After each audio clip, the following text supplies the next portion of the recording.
ബാംഗ്ലൂരിൽ നിന്ന് ഡൽഹിയിലേക്ക് പോയ എയർ ഇന്ത്യ വിമാനം സാങ്കേതിക തകരാറിനെ തുടർന്ന് ജയ്പൂരിലിറക്കി. തുടർന്നുള്ള യാത്രാ സൗകര്യം നിഷേധിച്ചതിനെ ചൊല്ലി വിമാനത്താവളത്തിൽ സംഘർഷവുമുണ്ടായി. ബീന റാണി ചേരുന്ന വിവരങ്ങളുമായി. ബീന, ഇപ്പോഴെന്താണ് അവസ്ഥ? വീണ, ഇന്ന് രാവിലെ ഡൽഹിയിൽ എത്തേണ്ട വിമാനമായിരുന്നു, എയർ ഇന്ത്യ വിമാനമായിരുന്നു. അത് രാവിലെ 4:30 ബാംഗ്ലൂരിൽ നിന്ന് പുറപ്പെട്ട, എന്നാൽ ഏതാണ്ട് 7 മണിയോടെ സാങ്കേതിക തകരാർ മൂലം ജയ്പൂരിൽ ഇറക്കുകയായിരുന്നു. തുടർന്ന് യാത്രക്കാർക്ക് തുടർന്നുള്ള യാത്രാ സൗകര്യങ്ങളോ മറ്റോ ഒരു കാര്യമോ അവർ അനുവദിച്ചു നൽകിയില്ല. ഇതേ തുടർന്നാണ് വിമാനത്താവളത്തിൽ വലിയ സംഘർഷം ഉടലെടുത്തത്. നിങ്ങൾ സ്വമേധയാ യാത്രാ സൗകര്യം കണ്ടുപിടിച്ചു പോകണമെന്ന നിർദ്ദേശമാണ് ഈ വിമാന കമ്പനിയുടെ ഭാഗത്തു നിന്ന് ഉണ്ടായതെന്ന് യാത്രക്കാർ പറയുന്നു. ഏതാണ്ട് 150ഓളം യാത്രക്കാർ ആ വിമാനത്തിൽ ഉണ്ടായിരുന്നു. ഇവർ തുടർന്ന് അടിയന്തരമായി ഡൽഹിയിലെത്തേണ്ട സാഹചര്യമുള്ളവരും ഉണ്ടായിരുന്നു.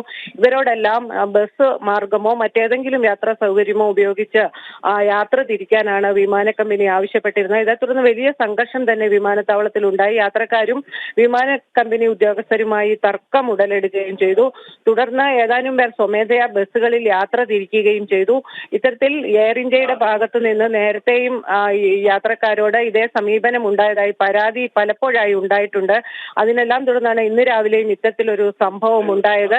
രാവിലെ 7 മണിയോടെയായിരുന്നു ജയ്പൂരിൽ വിമാനം ഇറക്കിയത്. 11 മണിയായിട്ടും യാത്രക്കാർക്ക് അവിടെ നിന്ന് തുടർന്നുള്ള യാത്രയ്ക്ക് യാതൊരു സൗകര്യമോ അല്ലെങ്കിൽ മറ്റെന്തെങ്കിലും സൗകര്യങ്ങളോ ഭക്ഷണമടക്കമുള്ള കാര്യങ്ങളോ ഒന്നും തന്നെ വിമാന കമ്പനി. ഞാനൊന്ന് ഇടപെടുകയാണ്. ഈ വിമാനത്തിൽ ഉണ്ടായിരുന്ന ഒരു യാത്രക്കാരൻ ആൽബിൻ നമ്മോടൊപ്പം ഇപ്പോൾ ചേരുന്നുണ്ട് തത്സമയം. ആൽബിൻ, എന്താണ് ഈ സാങ്കേതിക തകരാറിനെ തുടർന്നാണ് ജയ്പൂരിൽ ഇറക്കിയതെങ്കിലും തുടർന്ന് നിങ്ങളോട് എന്താണ് അവർ വിശദീകരിച്ചത്? ആക്ച്വലി ജയ്പൂരിൽ 7 o'clock ലാൻഡ് ചെയ്തു. 7 to ഓൾമോസ്റ്റ് ഒരു 11 o'clock വരെ ഞങ്ങൾ അവിടെ വെയിറ്റിംഗ് ആയിരുന്നു. നമുക്കൊരു റെസ്പോൺസ് അവിടെ ഇല്ലായിരുന്നു. സോ ഫൈനലി അവര് ബസ് അറേഞ്ച് ചെയ്യാന്ന് പറഞ്ഞു. ഇപ്പൊ ഏതായാലും ബസ് അറേഞ്ച് ചെയ്ത് തന്നിട്ടുണ്ട്. പക്ഷെ അത് റീഫണ്ട് ചെയ്യുകയോ അല്ലെങ്കിൽ അതിനെക്കുറിച്ചൊന്നും സംസാരിച്ചിട്ടും ഇല്ലായിരുന്നു. സോ അവിടെ കിടന്ന് ഒത്തിരി പ്രശ്നമായ പിന്നെയാണ് അവർ ആക്ച്വലി ബസ്സിൽ അറേഞ്ച് ചെയ്ത് തന്നിരുന്നത്. ബട്ട് ബസ്സിലാണെങ്കിലും ഓൾമോസ്റ്റ് ഒരു 6 hours എടുക്കും ഡൽഹി റീച്ച് ആവാൻ. സോ ഓൾമോസ്റ്റ് എല്ലാവരുടെയും ഒരു ഡേ അവിടെ തന്നെ പോയി. സോ എയർ ഇന്ത്യക്ക് തന്നെയാണെങ്കിൽ സെയിം ജയ്പൂരിൽ നിന്ന് 12:35 or 45 ഒരു ഫ്ലൈറ്റ് കൂടെ ഉണ്ടായിരുന്നു ഡൽഹിക്ക്. സോ ഓൾമോസ്റ്റ് എല്ലാവരും ആ ഫ്ലൈറ്റിൽ തന്നെ ആ ടിക്കറ്റ് ആക്കി തരാൻ പറയുമ്പോൾ അത് വന്നിട്ട് അത് ആക്സെപ്റ്റ് ചെയ്യുന്നില്ലായിരുന്നു. സോ മൊത്തത്തിൽ അവിടെ ഒരു പ്രശ്നം ആയതുകൊണ്ടാണ് ഇപ്പോൾ അറ്റ്ലീസ്റ്റ് ഒരു ബസ്സേലും അറേഞ്ച് ചെയ്ത് തന്നേക്കുന്നത്. പകരം അറേഞ്ച് ചെയ്ത ആ ബസ് അത് പുറപ്പെടുന്നത് എപ്പോഴായിരിക്കും? അങ്ങനെയെങ്കിൽ എപ്പോഴത്തേക്കായിരിക്കും നിങ്ങൾക്ക് ഡൽഹിയിലേക്ക് എത്തിച്ചേരാൻ കഴിയുക തുടങ്ങിയ കാര്യങ്ങളൊക്കെ ഒരു വ്യക്തത വന്നിട്ടുണ്ടോ? ഡൽഹി റീച്ച് ആകുമ്പോൾ മോസ്റ്റ് പ്രോബബ്ലി ബൈ 6-6:30 ആകും. സോ ഒരു ബസ് എടുത്തിട്ട് ഇപ്പോൾ ഒരു ജസ്റ്റ് ഒരു 15 minutes ആയിട്ടുള്ളൂ. ഇത് എപ്പോഴാണ് പുറപ്പെട്ടത്? ബാംഗ്ലൂരിൽ നിന്ന് പുറപ്പെട്ടത് എപ്പോഴാണ്? ബാംഗ്ലൂരിൽ നിന്ന് 4:30 ടേക്ക് ഓഫ് ചെയ്താണ്. 7:30 ഡൽഹിയിൽ ലാൻഡ് ചെയ്യാനാണ്. ഇൻ ബിറ്റ്വീനിൽ ഒരു ടെക്നിക്കൽ ഇഷ്യൂ ഉണ്ടായി. സോ കുറച്ച് ഒരു ബേണിംഗ് സ്മെല്ലും സ്മോക്കൊക്കെ വന്നിട്ടുണ്ടായിരുന്നു. സോ അങ്ങനെ അത് ജയ്പൂരിൽ ലാൻഡ് ചെയ്യുകയാണ് ചെയ്തത്. പക്ഷെ ജയ്പൂർ ലാൻഡ് ചെയ്തിട്ട് അവർ എയർ ഇന്ത്യയുടെ സൈഡിൽ നിന്ന് ഒരു റെസ്പോൺസും ഇല്ലായിരുന്നു. ലൈക്ക് എങ്ങനെയാണ് മുന്നോട്ടേക്ക് പോകേണ്ടത്, അല്ലെങ്കിൽ എന്താണ് റീഫണ്ട് ഉണ്ടാവുമോ, അല്ലെങ്കിൽ അവരെന്നെ വേറെ കാരിയർ അറേഞ്ച് ചെയ്യുമോ, ഒന്നും അവർ ഡിസ്കസ് ചെയ്തിട്ടില്ല. ലാസ്റ്റ് ഇപ്പം ഒത്തിരി പേര് ജോലി ചെയ്യുന്നവരുണ്ടായിരുന്നു, ചെറിയ കുട്ടികളുണ്ടായിരുന്നു. സോ അങ്ങനെ ലാസ്റ്റ് എല്ലാവരും പ്രശ്നം വന്ന പിന്നെയാണ് ലാസ്റ്റ് അവർ ബസ് അറേഞ്ച് ചെയ്ത് തന്നത്. ഇപ്പൊ ബസ് കിട്ടിയിട്ട് ഒരു 15 minutes ആയിട്ടുള്ളൂ. ഡൽഹി എത്താൻ ഓൾമോസ്റ്റ് ഒരു 6-6:30 ആവും.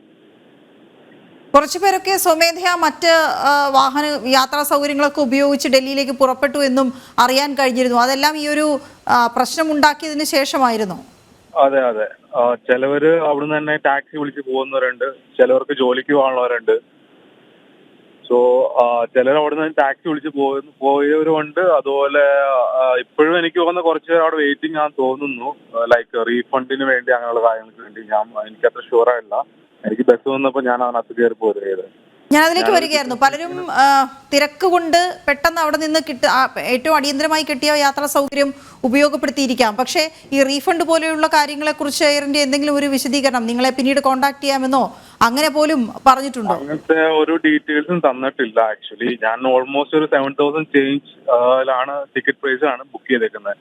ഞാൻ ആ ബുക്ക് ചെയ്തേക്കുന്നത് ഞാൻ ഒരിക്കലും ബസ്സിൽ ട്രാവൽ ചെയ്യാൻ വേണ്ടിയല്ല ബുക്ക് ചെയ്തത്. ഞാൻ ഫ്ലൈറ്റിൽ ട്രാവൽ ചെയ്യാൻ വേണ്ടിയാണ് അത്രയും പൈസ മുടങ്ങി ഞാൻ ടിക്കറ്റ് ബുക്ക് ചെയ്തേക്കണേ. സോ ഇവർക്കൊരു എന്തെങ്കിലും ഒരു തടസ്സം ഉണ്ടായി കഴിഞ്ഞാൽ അത് അങ്ങനെ ഒന്നിലേക്ക് റീഫണ്ട് ചെയ്യുക, അല്ലെങ്കിൽ അതേ കോസ്റ്റിലുള്ള വേറൊരു ട്രാൻസ്പോർട്ടേഷൻ എനിക്ക് അറേഞ്ച് ചെയ്ത് തരിക. ഇത് രണ്ടും തരാത്ത വശം എനിക്ക് വളരെ വളരെ മോശമായിട്ടുള്ള ഒരു എക്സ്പീരിയൻസ് ആണ് എയർ ഇന്ത്യൻ സൈഡിൽ നിന്ന് ഉണ്ടായിരിക്കുന്നത്. എനിക്ക് തോന്നുന്നു ഇതിന് മുന്നേയും കൊച്ചിയിൽ വെച്ച് ഇതുപോലെ തന്നെ ഒരു ഇഷ്യൂ ഉണ്ടായിട്ടുണ്ട്. ലൈക്ക് എന്തോ ഒരു ക്യാൻസലേഷൻ എന്തോ ഒരു സംഭവം ഉണ്ടായിട്ടുണ്ട് എയർ ഇന്ത്യ സൈഡിൽ നിന്ന്. സോ എന്താണേലും വളരെ മോശമായിട്ടുള്ള ഒരു എക്സ്പീരിയൻസ് ആണ് എയർ ഇന്ത്യ സൈഡിൽ നിന്ന് കിട്ടിയിരുന്നത് ഇതുവരെ. ഓക്കെ, ശരി ആൽബിൻ, കാര്യങ്ങൾ വിശദീകരിച്ചതിന് നന്ദി. ഏതായാലും വളരെ സുരക്ഷിതമായി ഡൽഹിയിലെത്തുക, എത്രയും പെട്ടെന്ന് തന്നെ എത്താൻ സാധിക്കട്ടെ എന്ന് ഇപ്പോൾ പ്രാർത്ഥിക്കാനേ കഴിയുകയുള്ളൂ. പക്ഷേ ഉണ്ടായ അസൗകര്യം, യാത്രക്കാർക്കുണ്ടായ അസൗകര്യം ഒരു തരത്തിലും അഡ്രസ്സ് ചെയ്യാൻ എയർ ഇന്ത്യ തയ്യാറാവാത്തൊരു സാഹചര്യത്തിലാണ് വിമാനത്താവളത്തിൽ സംഘർഷമുണ്ടായത് എന്നാണ് മനസ്സിലാക്കാൻ കഴിയുന്നത്. ബാംഗ്ലൂരിൽ നിന്ന് പുറപ്പെട്ട ബാംഗ്ലൂർ ഡൽഹി വിമാനമാണ് അടിയന്തര സാഹചര്യത്തെ തുടർന്ന് ജയ്പൂരിൽ യാത്ര അവസാനിപ്പിച്ചത്. തുടർന്നാണ് വിമാനത്താവളത്തിൽ സംഘർഷവും മറ്റും ഉണ്ടായത്. ഏതായാലും ഇപ്പോൾ പകരം ഒരു ബസ്സാണ് അറേഞ്ച് ചെയ്ത് നൽകിയിരിക്കുന്നത്. ആ ബസ്സിൽ യാത്രക്കാർ ഡൽഹിയിലേക്ക് പുറപ്പെട്ടിട്ടുണ്ട് എന്ന് അതിലുണ്ടായിരുന്ന ഒരു യാത്രക്കാരൻ ഇപ്പോൾ നമ്മളോട് വിശദമാക്കുകയായിരുന്നു.